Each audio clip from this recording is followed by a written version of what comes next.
Naka-rest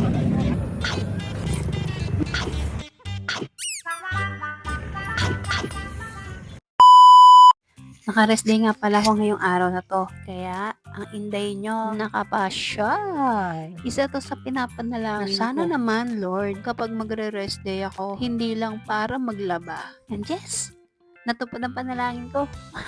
Sa Davilan. Yes, nandito ako sa Davilan Food Market, located at Carmona, Cavite. Dahil nga rest day ko, naisipan kong gumawa ng content. At eto na yun. Yan mismong nasa harapan niyo. Habang binabaybay ko nga tong Davilan, nadaanan ko to. Mahilig din kasi ako sa Korean. At pag nakita nyo talagang parang gusto nyo tikman. Yung kapag nakita mo, mapapa Korean language ka. Nyo nga sa'yo, ito ang Korean akin. na Korean ang datingan. Eh bilang mahilig din ako sa Korean, fan din ako ng Korean. Kaya nga nung nakita ko, nag-crave ako sa Korean food. Una ko nga palang in-order ang kanilang samyang omelette. Pero dahil maraming naka-reserve na order, kailangan mo talaga maghintay muna. Eh habang naghihintay nga ako, bumili na rin ako ng ibang foods. Tinry ko ang kanilang odengguk na first time kong matitikman. Itong pagkain na kadalasan sa mga Korean movie ko lang to nakikita. Ngayon nilalatakan ko na. Well, nakakakita na rin naman ako nito sa ibang lugar. Pero tamad akong tikman pa. Since pagkain nga sadya ako dito sa Dabilan, ito talaga yung kinrape ko. Eh sabi pa nga ng mga nakaka-taste test, may pagkakikyam daw yung lasa. Sa akin hindi naman. First time ko makakain ng ganito yung lasa. Hindi ko ma-explain. Parang kalapit na fishball.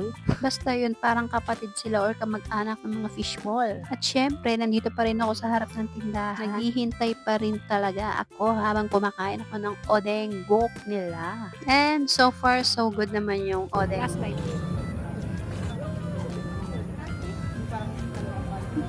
So, yan, nakaisa na tayo, be. Pagkaubos nga niya, sinubukan ko naman ang kanilang tteokbokki. So, guys, yung napalutang-lutang ay rice cake.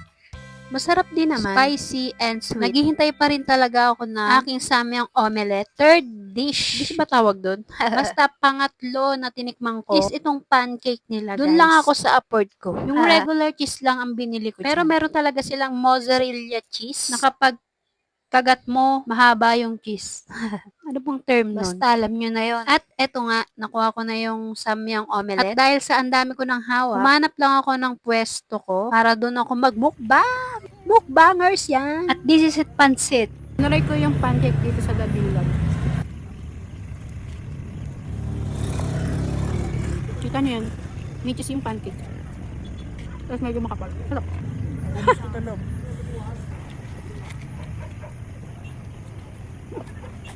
Sarap ng cheese.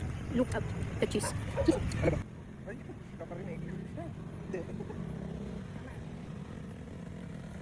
Try naman natin yung samyang omelette. Samyang omelette! May samyang, itlog, nori. May cheese.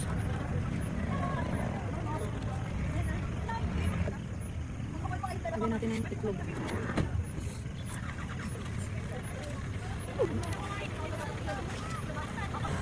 For only 150 pesos. Recommend. Wasak na. Hello.